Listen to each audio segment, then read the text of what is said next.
Bonjour et bienvenue à une nouvelle vidéo. Cette fois-ci, on va parler de l'effet photoélectrique.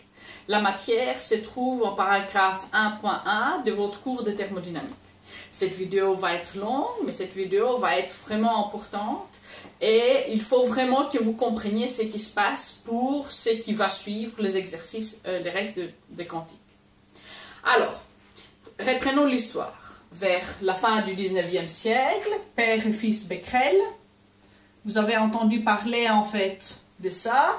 Vous avez entendu de Becquerel en tant qu'unité de l'activité nucléaire. C'est parce que c'est le fils de ces père et fils Becquerel qui a découvert la radioactivité. Cette fois-ci, c'est les deux père et fils qui travaillaient ensemble, surtout pour développer la photographie voilà, ils travaillaient beaucoup avec le phosphore. Maintenant, qu'est-ce qu'ils ont découvert? Ils ont découvert ce qu'on appelle la photopile. Qu'est-ce que c'est la photopile? Ben, c'est en fait une combinaison de deux plaques du même métal. Vous avez déjà parlé de la pile en redox et vous avez vu que pour créer une pile électrique, vous avez besoin de deux métaux différents. Maintenant, père et fils Becquerel essayaient de faire une pile avec deux métaux qui étaient les mêmes. Pas par redox, je vais vous expliquer. Alors, ici, ils avaient deux mêmes plaques de métal et ces deux plaques de métal étaient liées, voilà, à travers un ampèremètre. Alors là, il y avait un ampèremètre. Une plaque était illuminée et l'autre plaque était couverte d'un matériau de feutre noir, etc., plusieurs couches, pour que la lumière n'y arrive pas. Et le tout était dans une solution saline.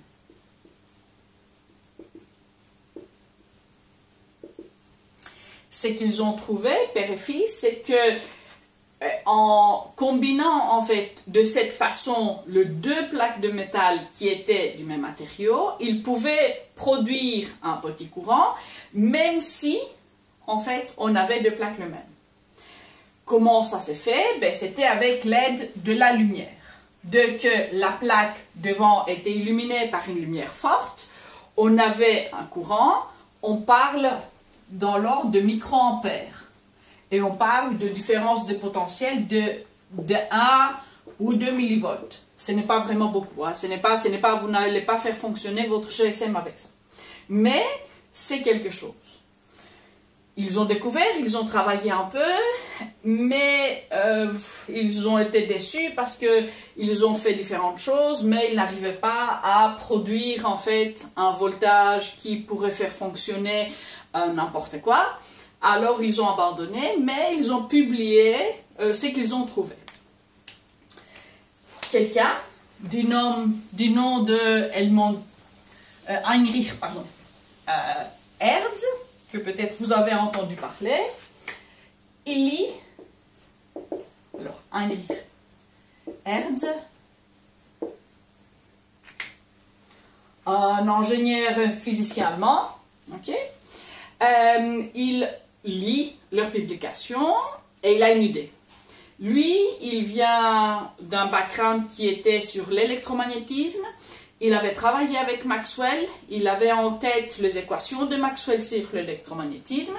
Et il essayait de les utiliser pour voir quelle serait l'interaction entre la lumière, une onde électromagnétique, et la matière. Utilisant les équations de Maxwell dans un gros système, c'était difficile. Alors, en lisant le travail de Becquerel, il a une idée. Il allait faire une expérience en deux parties, ou deux expériences différentes si vous voulez, tout en enlevant l'eau saline, parce que lui, il n'était pas chimiste du tout. Alors, il fait une première expérience, ou l'expérience en première partie. Il change un peu la disposition de choses. Il demande qu'on lui construise un tube cathodique. Qu'est-ce que c'est un tube cathodique? C'est un tube fait de verre, qu'on peut voir à travers, et ce tube il n'a pas, voilà, on va enlever l'air autant que possible. Et là-dedans, il a mis 2 plaques du même métal. Il ne voulait pas avoir les effets redox. Alors, d'un côté, une plaque serait illuminée. Alors là, il y a de la lumière. L'autre plaque, ben, c'est couverte. Alors, il fait vraiment sombre là-dedans. Et il a lié les 2 plaques à travers un ampèremètre. Ce qu'il a découvert avec cette expérience, c'est que plus la lumière était intense, plus le flux lumineux en lumen était important, plus de courant il allait mesurer. Maintenant, les courants, c'était toujours pas quelque chose d'extraordinaire, comme le père et fils Becquerel, on parlait de microampères. Mais ça ne dérangeait pas Hertz, parce que Hertz n'essayait pas de faire une pile pour faire fonctionner quelque chose d'autre. Hertz essayait de voir l'interaction entre la lumière et la matière. Alors, ce qu'il a fait, comme on fait tous en physique, il a fait un graphique. Alors, la première expérience d'Helmut Hertz, ou la première partie de l'expérience, c'est qu'il a fait ici, il a changé le flux lumineux,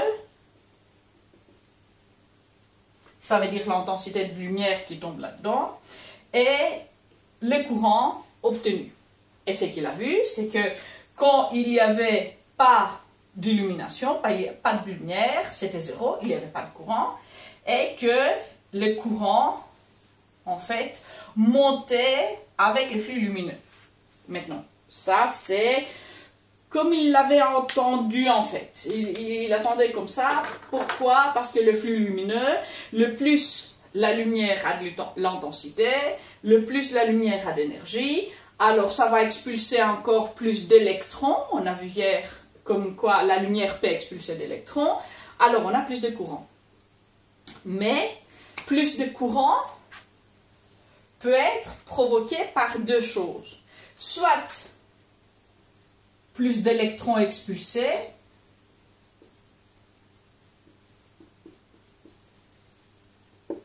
soit par des électrons plus rapides.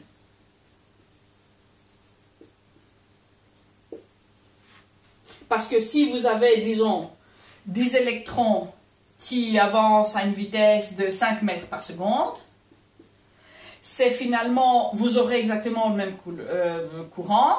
Si vous avez ici, voilà, 2 électrons à 25 mètres par seconde, ou même si vous avez 50 électrons à 1 mètre par seconde. Lui, il voulait vraiment voir combien d'électrons, est-ce que, en fait, il avait un questionnement dans sa tête qui était de l'ordre. Est-ce que, en donnant une lumière plus intense, on a plus d'électrons? Est-ce qu'on a d'électrons plus rapides? Ou est-ce qu'on a les 2? Alors, il a devisé une autre expérience. Et là, je vais vraiment votre attention parce que il y a plusieurs parties. Ouais? C'était pas en fait une expérience seulement, voilà, facile comme ça. Il a vraiment réfléchi. Alors, il prend son tube cathodique. Ici le 2 métaux. Ici, la partie où il fait sombre. Ça ne change pas. Ici, c'est la plaque qui va être illuminée.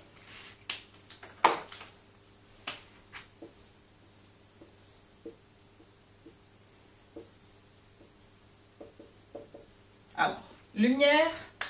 Et ici, on a l'ampèremètre comme avant pour mesurer le courant. Et ici, il met quelque chose d'autre. Il met une pile. Pour comprendre pourquoi il a mis une pile, ce n'était pas par hasard, évidemment. Pour comprendre pourquoi il a mis une pile avec un potentiomètre, je vais vous expliquer. On doit retourner à la matière de la cinquième. Alors, qu'est-ce qu'on sait de la matière de la cinquième? On sait que si on a deux plaques parallèles, qu'on appelle un condensateur,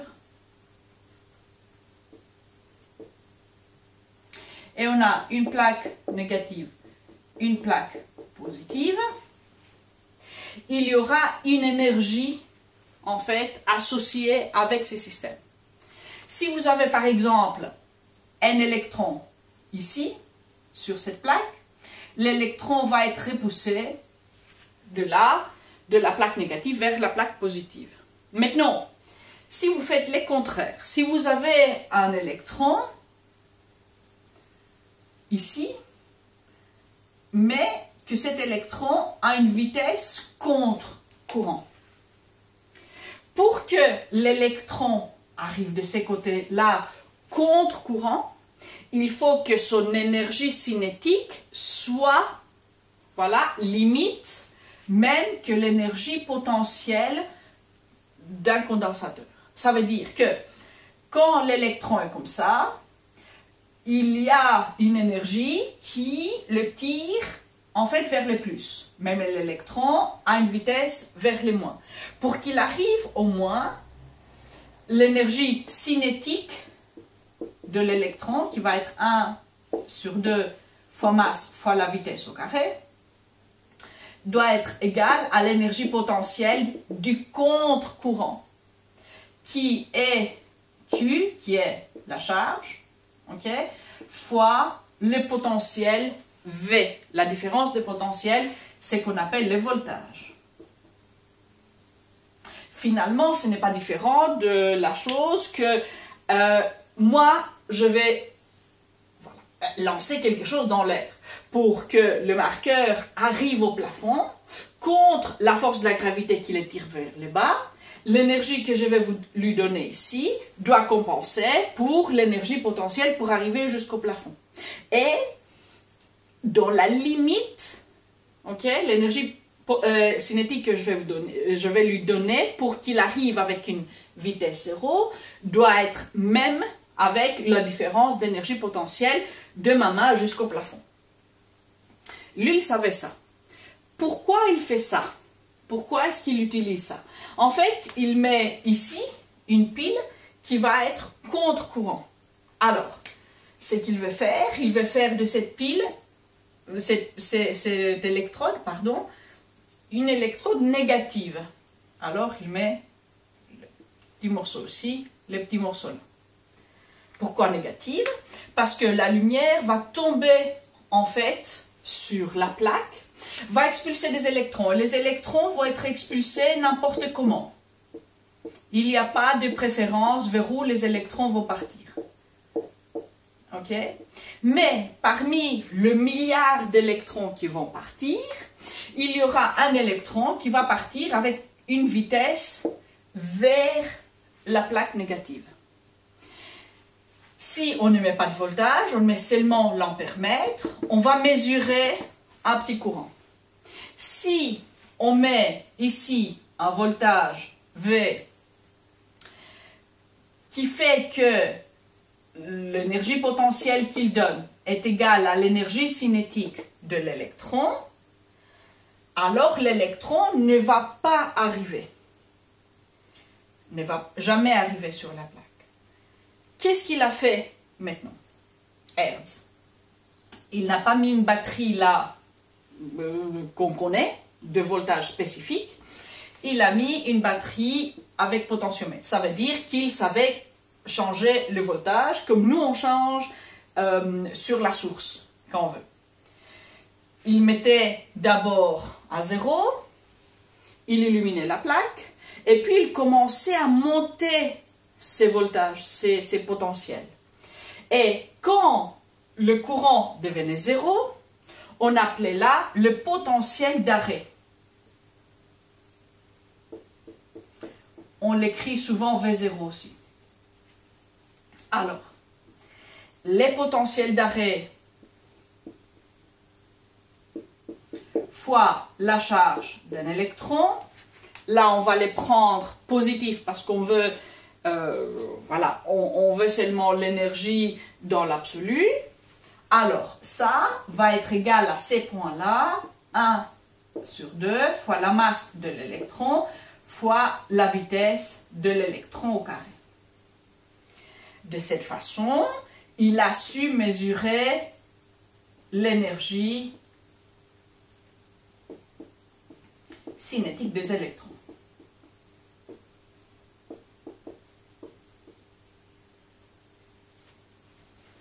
Pour différentes illuminations. Alors, il a fait ça avec de la lumière blanche, comme avant.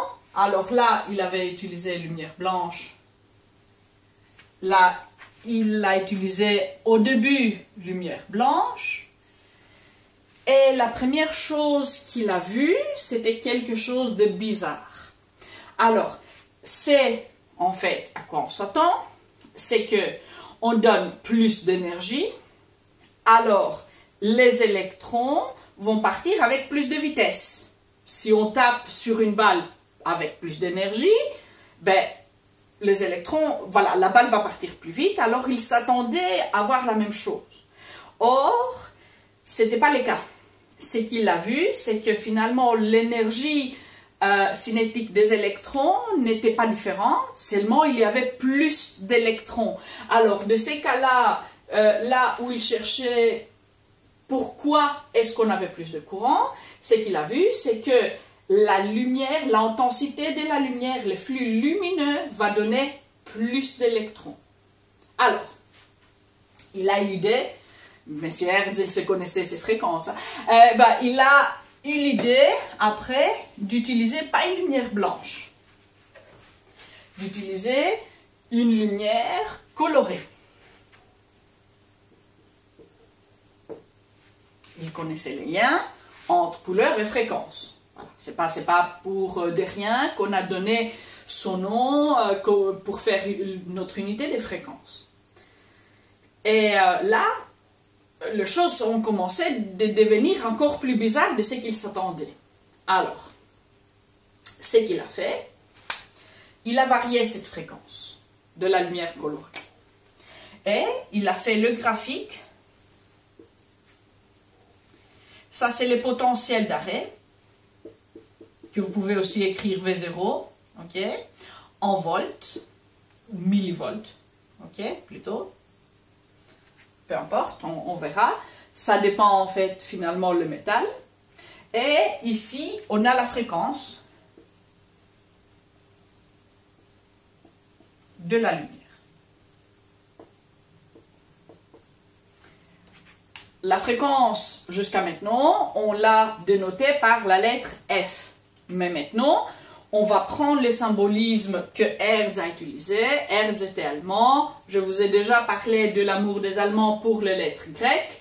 Et alors, on va utiliser la grecque lettre Ni pour la fréquence. Alors, Ni, ça symbolise la fréquence. Ça symbolisait pour Hertz. Et l'unité est le Hertz. C'était pas à l'époque de Hertz, c'était après, mais bon, pour nous, c'est un Hertz. Ce qu'il a vu, c'est que quand il illuminait une plaque métal avec une couleur, disons, de petite fréquence, on va prendre du rouge. Il n'y avait pas. Il n'y avait pas d'électrons qui sortaient. Ok, rien. Même en fait, il n'avait pas besoin de mettre la pile, etc. C'était rien. Alors, il a essayé de donner beaucoup plus d'intensité. Alors, de la lumière rouge aveuglante. Ouais? Rien. Et ça, en fait, l'a perturbé. Pourquoi? Parce que, pour les ondes, on sait que l'énergie donnée, ce qui va donner l'intensité, est proportionnelle à au carré, qui est l'amplitude, fois oméga au carré. Maintenant, A au carré, c'est l'amplitude d'une onde. Et on imagine, ou à cette époque on imaginait, qu'une lumière plus lumineuse, plus puissante, etc., c'était plus puissant parce que l'amplitude était plus grande. Or, un peu plus tard, Einstein a démontré par son explication de cet effet que ce n'est pas le cas. Mais Hertz le pensait vraiment. Voilà, comme par exemple, on a vu une onde sonore, si j'écris là, voilà, qu'est-ce qu'on a vu sur l'écran? On a vu sur l'écran de l'oscilloscope, on a vu une onde qui était beaucoup plus grande. Quand je dis ah, on a vu une onde qui est plus petite. Alors Hertz pensait, ben, la lumière c'est une onde, elle va faire la même chose. Non. Perplexe. Alors, il continue sa recherche, il monte les fréquences et à un moment, alors, il n'y a rien, il n'y a rien, il n'y a rien, il n'a pas besoin de mettre potentiel d'arrêt parce qu'il n'y a pas d'électrons qui sortent. À un moment, voilà, il y a des électrons qui sortent à une fréquence qu'on va appeler la fréquence d'ionisation. Je vais vous expliquer dans 2 secondes. Alors, à une fréquence, la fréquence d'ionisation, il commence à voir les électrons. Et là, il commence à mettre en fait, à tourner le petit bouton dans son potentiomètre pour donner plus de potentiel. Okay. Voilà, il a fait ça. Et puis il s'est dit, ben, je dois en fait changer de métal.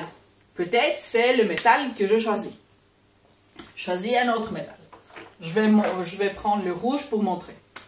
Alors, il commence, et puis, poup, il voit la même chose, mais avec une fréquence autre. Pourtant, la pente ici est la même. Ben, voilà. Il veut tester. Il prend un 3e métal. Ok. Ici, une autre fréquence où ça commence à monter et toujours la même pente. Ben, il essaye de matériaux. Je ne vais pas en fait les dessiner ici.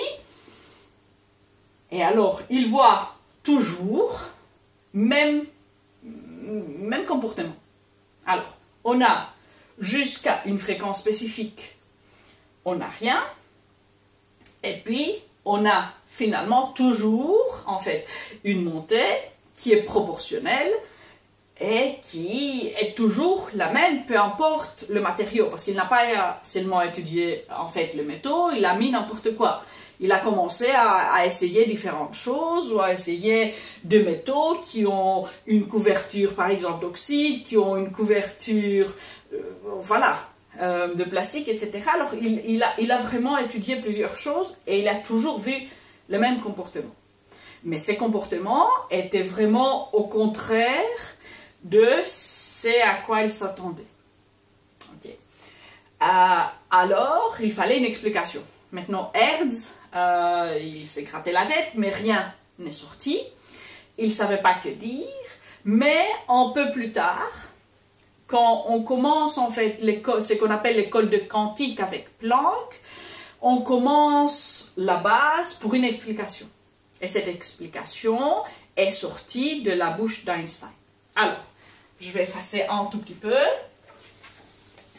pour expliquer ce qu'Einstein a dit. Maintenant, la théorie qu'Einstein a fait, c'était pas à 100% complètement la sienne, c'était pas complètement son idée. Derrière cette idée, il y avait son prof, et son prof était quelqu'un de très, en fait, connu à l'époque. C'était M. Planck. Alors, Planck, vous verrez tantôt, en fait, il a eu également le prix Nobel. Okay?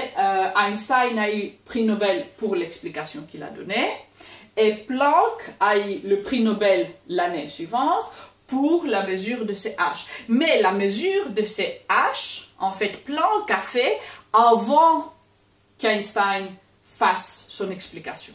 Alors, on voit que les choses sont un peu perplexes, mais bon, maintenant, prof-élève, est-ce que c'était une discussion? Est-ce que c'est qui a inventé quoi? On ne sait pas, mais finalement, on s'en fout, parce que nous apprenons, en fait, finalement, beaucoup de choses sur la matière. Alors, entrons dans l'explication d'Einstein.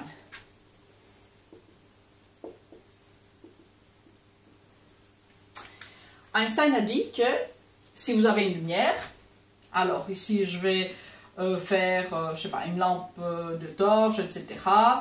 On allume, et ici ça sort de la lumière. La lumière ne sort pas comme une onde. Non, ce n'est pas une onde. Cette lumière est faite par plusieurs ondelettes qui partent tout le temps, de plusieurs, de milliers, de millions, de milliards, etc. Et chacune de ces ondelettes, je peux dessiner pour toujours, hein. Bon, je vais m'arrêter là. Alors, chacune de ces ondelettes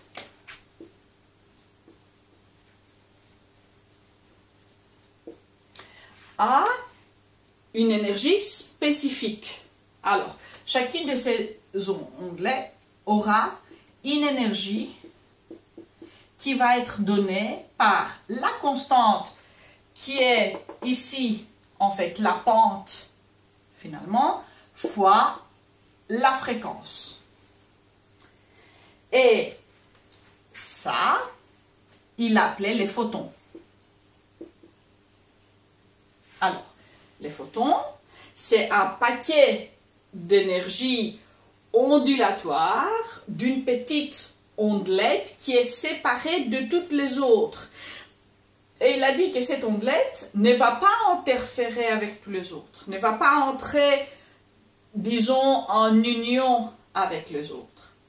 Mais quand cette ondelette va tomber sur la matière, c'est qu'il va, chaque ondelette en soi va réagir avec la matière. Alors, qu'est-ce que ça veut dire? Ça veut dire que si ici, par exemple, je mets un atome où j'ai l'électron là, cet électron va recevoir une ondelette, va interagir avec cette ondelette et va prendre l'énergie de cette ondelette. Mais une fois que l'électron réagit avec une ondelette, il ne peut pas réagir avec une autre. Okay?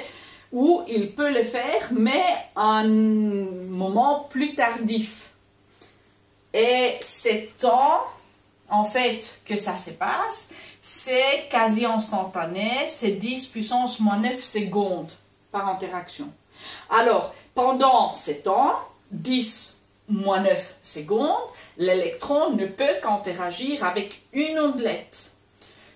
Peut-être il y a 10 ondelettes qui lui tombent dessus, l'électron va interagir avec une seule.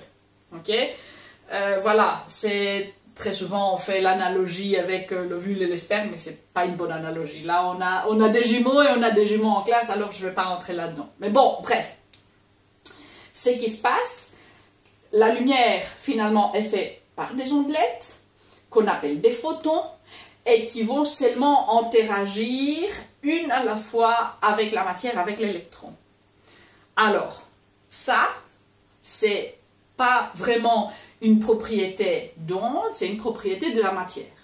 Okay? Si je lance une pierre et puis je lance une autre, ben, l'électron, ou c'est que, voilà, ma cible va tantôt avoir l'effet de l'un, tantôt de l'autre. Mais finalement, le photon en soi n'est pas une particule. Okay? Il n'a pas de dimension. Ça pourrait être tout petit, mais ça pourrait être l'univers tout entier.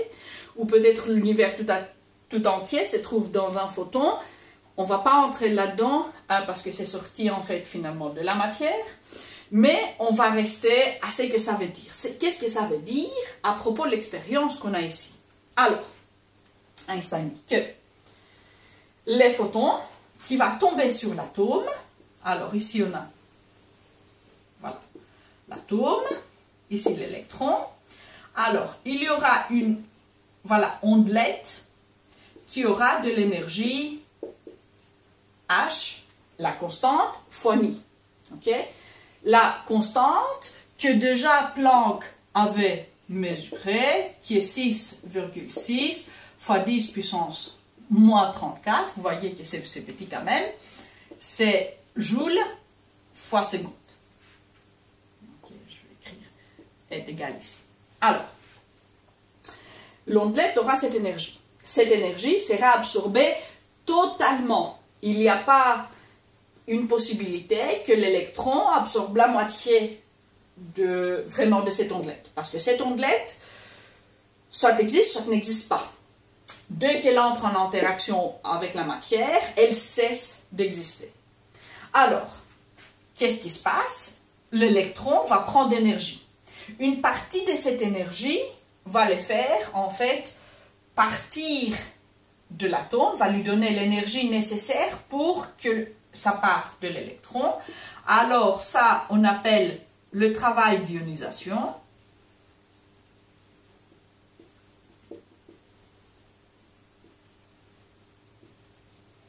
Alors, ça c'est le travail de l'ionisation, plus le reste, si la fréquence est plus grande, s'il y a en fait de l'énergie qui est extra, le reste, ça va devenir énergie cinétique.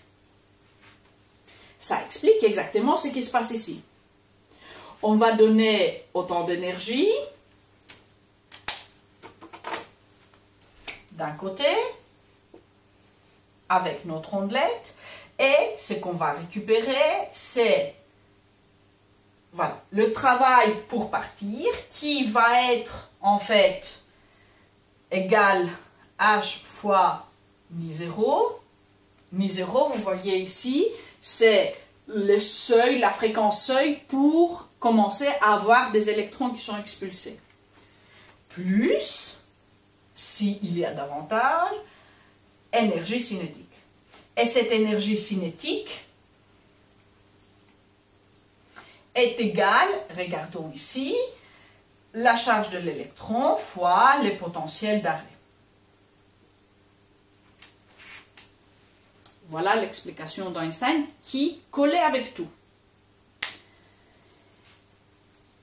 Une fois qu'il avait expliqué ça, Einstein a expliqué, parce qu'on lui a demandé, et alors qu'est-ce qui se passe avec les courants? La première partie de l'expérience d'Hertz. Pourquoi?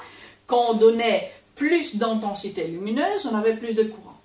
Alors Einstein a expliqué que une lumière qui a plus d'intensité, ce n'est pas que les ondelettes, en fait, ont une plus grande amplitude, mais qu'il y a justement plus d'ondelettes.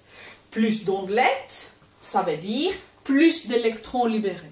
Ça a expliqué aussi la partie, en fait, de l'expérience de Hertz, quand il l'a fait avec la lumière blanche, là, et qu'en mettant de la lumière plus intense, il n'a pas vu une augmentation dans l'énergie cinétique. Pourquoi?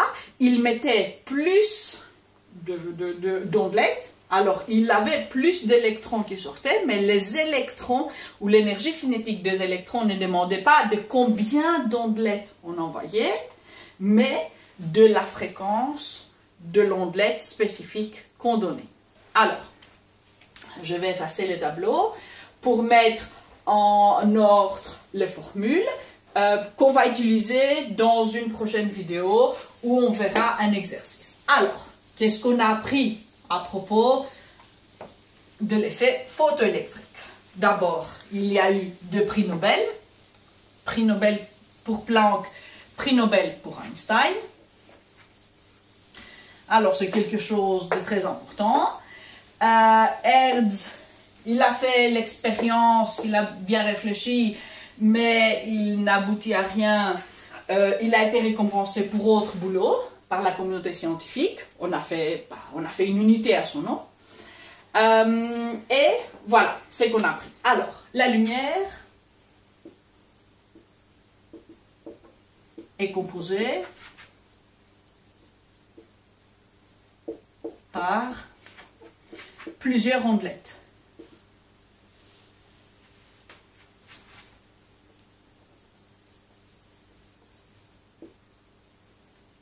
Qu'on appelle les photons. Une chose, chaque ondelette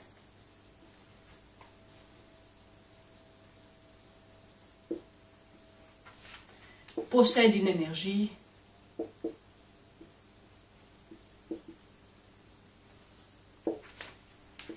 qui est égale à la constante de Planck fois la fréquence. Ok? J'écris F en haut parce que vous êtes habitués jusqu'à maintenant de voir, voilà, de voir la fréquence en F. la constante de Planck. Alors ça, constante de Planck est égale à 6,6 fois 10 moins 34 joules fois seconde. Évidemment, ce n'est pas un chiffre exact, mais bon, pas nécessaire d'utiliser tous les 25 chiffres qui suivent. Alors, autre chose qu'on apprend, que chaque ondelette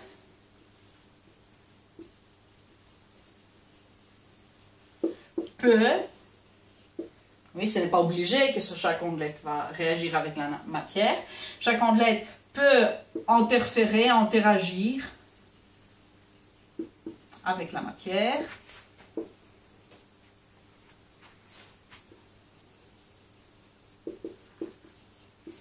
Je mets en parenthèse chargé. Parce que ce qu'on a vu jusqu'à maintenant, ça concernait les électrons, mais ça peut concerner d'autres particules chargées. Évidemment, comme la masse de l'électron est beaucoup plus petite de la masse du proton, pour le proton, on ne va pas voir grand-chose. Mais une interaction, il y a, et c'est certes. Alors, chaque ondelette peut interagir avec la matière, une matière qui est chargée. La lumière, c'est une onde électromagnétique. Ok? Un par un, ou un sur un. Alors, un électron va agir sur un photon, comme un photon va agir sur un électron. Alors, je vais noter ça un par un, et je vais mettre en fait double flèche. Alors, un électron va agir sur un photon, une ondelette, et de l'autre côté, un photon va agir sur un électron. Okay. Ça, c'est très important pour tout après. C'est qu'on verra la production de la lumière, le spectre des raies et tout. Alors, autre chose qu'on a appris, c'est que l'intensité de la lumière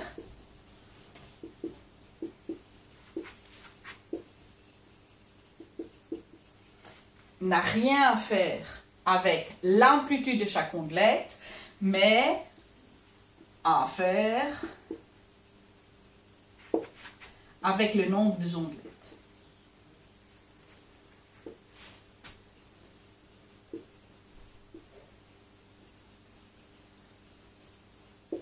Beaucoup d'ondelettes, lumière puissante. Pas beaucoup, voilà. Pas une lumière, pas pâle ou voilà, pas énergétique en tout cas.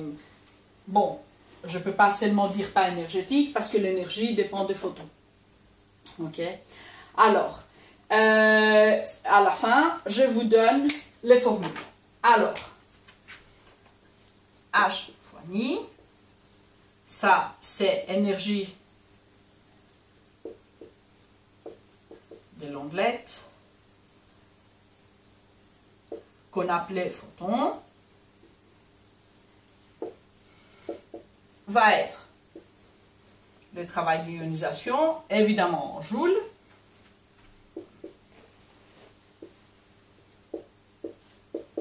est évidemment différent pour chaque matériau, c'est pour ça que Hertz a vu ces différences. Alors, travail d'ionisation, et puis, plus énergie cinétique. L'énergie cinétique, c'est 1 sur 2 fois masse fois la vitesse au carré. Maintenant, cette énergie cinétique va être la charge de l'électron fois les potentiels d'arrêt.